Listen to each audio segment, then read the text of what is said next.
நாமக்கல் நகரின் சிறந்த autonomous engineering college Selvam college of technology. ஏற்காட்டுல என்ன நிலை அப்படின்னு பார்க்கலாம். சேலம் மாவட்டம் ஏற்காடு சுற்றுலா தலத்திலையும் நிலத்தடி நீர் வற்றியதோட ஏரியில் நீர்மட்டமும் சரிந்து வருகிறது. கூடுதல் விவரங்களை செய்தியாளர் மோகன்ராஜிடம் நம்ம கேட்கலாம். மோகன்ராஜ், ஊட்டில என்ன நிலை அப்படின்னு நீங்க கேட்டிருப்பீங்க. ஏற்காட்டுல சுற்றுலா பயணிகளுடைய வருகை எப்படி இருக்கு? சேலம் மாவட்டத்தில் இருக்கக்கூடிய ஏரிகள்ல நீர்நிலை வற்றி இருப்பதாக அறிகிறோம். என்ன நிலவரம்?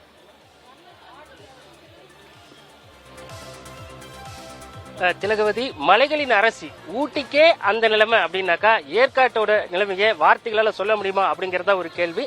ஊட்டி போலவே ஏற்காட்டிலும் இந்த வெப்பநிலை அப்படிங்கிறது கடந்த சில நாட்களாகவே மிகவும் அதிகரிச்சுதான் காணப்படுது. இருந்தாலும் கோடை என்றாலும் கொண்டாட்டங்களுக்கு தடை இல்லை அப்படிங்கிறதுனால இங்க வர பயணிகளோட வருகையும் கணிசமான அளவு இந்த கோடை விடுமுறையை என்ஜாய் பண்றதுக்காக வந்துகிட்டு தான் இருக்காங்க அப்படின்னு தான் சொல்லணும். இங்க இருக்கக்கூடிய சூழல் அப்படின்னு பார்த்தோம் அப்படின்னாக்கா கடுமையான வெப்பம், அதாவது ஏற்காடு வரலாற்றில் இதுவரை பதிவாகாத வெப்பம் தான் இந்த வருஷம் நிலவிட்டு இருக்கிறதா இங்க இருக்கக்கூடிய குடியிருப்பு வாசிகள் தரப்பிலே சொல்லப்படுது. கிட்டத்தட்ட நேற்று கடந்த 24 மணி நேர வெப்பநிலையை ஒப்பிட்டு பார்த்தோம் அப்படின்னாக்கா 31 டிகிரி செல்சியஸ் அளவுக்கு வெப்பம் பதிவாகி இருக்கு அப்படிங்கிற ஒரு நிலைமை தான் இங்க இருக்கு. அப்படிங்கிறதுனால இந்த கடுமையான வெப்பம் காரணமாக நிலத்தடி நீர் வற்றி நாம இருக்கக்கூடிய இந்த படகு இல்லத்தில் இருக்கக்கூடிய ஏரியோட இந்த தண்ணீரும் வற்றி இருக்கக்கூடிய படிப்படியாக இந்த நீர் மட்டம் குறைந்து வரக்கூடிய சூழலை பார்த்துட்டு இருக்கோம். இந்த சூழ்நிலையில இங்க தொடர்ச்சியாக வரக்கூடிய பயணிகள் என்ன கருத்து சொல்றாங்க அப்படிங்கறத நம்மளோட பகிர்ந்துக்கிறதுக்காக சில பயணிகள் இருக்காங்க. வணக்கம் மேடம், நீங்க எங்க இருந்து வரீங்க? இப்போ ஏற்காட்டுக்கு வர்றதுக்கு முன்னாடி எப்படி இருந்தது? இந்த இடத்துல இப்போ கிளைமேட்லாம் எப்படி இருக்கு? வணக்கம் சார், நாங்கள் சென்னையிலேருந்து வரோம். நாங்களாம் ஸ்கூல் டீச்சர்ஸ். நாங்கள் எங்கள் ஸ்கூல் முடிஞ்ச உடனே ஒரு சின்ன வெக்கேஷன் ட்ரிப் பிளான் பண்ணி வந்தோம். நாங்கள் ஆனால் வந்தோம், சேலம்க்கு வந்தோம். எங்களால் தாங்க முடியாத வெயில், கால் தரையில் வைக்க முடியல, ஒரு கோயிலுக்குள்ள கூட உள்ள போக முடியல. அவ்வளோ வெயில், பயங்கர வெயில், எங்களால் தாங்க முடியல. சிலர்லாம் கேன்சல் பண்ணியிருக்கோம். நாங்கள் திரும்ப ரிட்டர்ன் போடலாம்னு நினச்சோம். சரி, அதே நினச்சிட்டு தான் நாங்கள் ஏற்காடுக்கு வந்தோம். காத்தால வரும்போது கொஞ்சம் பரவாயில்ல கிளைமேட்டு. ஆனா இப்போ பாத்தீங்கன்னா கொஞ்சம் வெயில் ஜாஸ்தி ஆகுது. இப்போ போக போக தான் தெரியும் எப்படி இருக்குன்னு. ஏன்னா நாங்க கொஞ்சம் கூலா இருக்கணும் அப்படிதான் ஏற்காடுக்கு வந்திருக்கோம். ஆனா சென்னை விட இங்க வந்து 10 மடங்கு ஜாஸ்தி தான் வெயில் தெரியுது. எங்களுக்கு இந்த வெயில் ரொம்ப தாங்க தான் முடியல, பயங்கர வெயில தான் இருக்கு.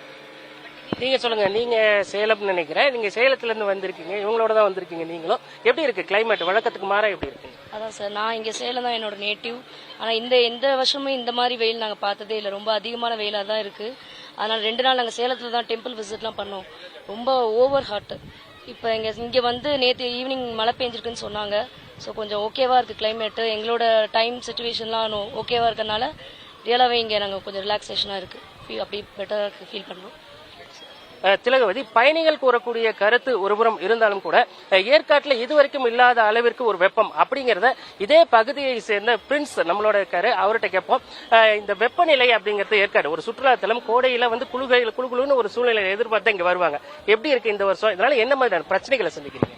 சார், ஆக்சுவலா ஏற்காடுன்றது இளவரசின்னு சொல்லுவாங்க, போர் மேன்ஸ் ஊட்டின்னு சொல்லுவாங்க. ஆனா மக்கள் நிறைய வந்துட்டு இருந்தாங்க. ஆனா இந்த வருஷம் அளவுக்கு இருந்த வெயில் அதிகமாச்சு. இந்த வருஷம் கம்பேரிட்டிவ்லி லாஸ்ட் இயர் இந்த வருஷம் அதிகமாக இருக்குது. என்ன சொல்றது, நான் இந்த வருஷம் இதில் 44 வருஷமா இங்கே ஏற்காட்டில் இருக்கிறேன். பட் இந்த அளவுக்கு வெயில பார்த்தது கிடையாது. இதனால என்ன ஆகுதுன்னா நிலத்தடி நீர் வந்து டோட்டலாக இறங்கிருச்சு.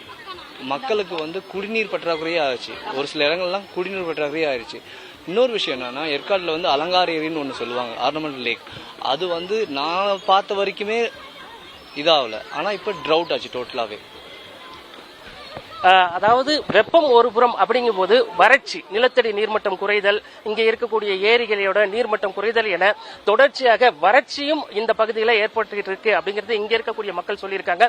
ஒட்டுமொத்தமாக ஏற்கனவே நான் குறிப்பிட்டது போல வெப்பம் ஒரு பக்கம் இருந்தாலும் கூட கோடையில் கொண்டாட்டத்திற்கு தடை இருக்கக்கூடாது அப்படிங்கறதால பயணிகளோட வருகையும் கணிசமான அளவு இருக்கு. திலகவதி, வரலாறு காணாத வெப்பநிலை பதிவாகி கொண்டிருக்கிறது தமிழகத்துல. இந்த வெப்ப அலை ஊட்டியையும் விட்டு வைக்கவில்லை, ஏற்காட்டையும் விட்டு வைக்கவில்லை அப்படின்றத கள நிலவரங்கள்ல இருந்து புரிஞ்சு கொள்ள முடிகிறது.